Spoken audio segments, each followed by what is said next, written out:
Many people have heard the quote from Mark Ripito that strong people are harder to kill than weak people and more useful in general. But if that's true, if stronger people really are harder to kill, and if they are really more useful, then we need to define what strength is.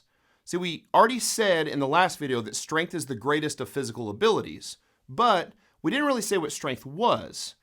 So strength is just the ability to produce force against an external resistance. Now that's kind of a scientific sounding definition. The easy way to think about it is this: strength is force production. That's it. The person that can produce the most force is the most strong. What strength is not is an ethereal thing. We often use the term strength incorrectly. We'll say things like, he was strong because he got a muscle up. But that isn't really strength, that's a skill. It's just a skill tied to strength, since strength makes everything better. Or we'll say, he was really strong because he survived as a prisoner of war. Or she was really strong because she survived cancer.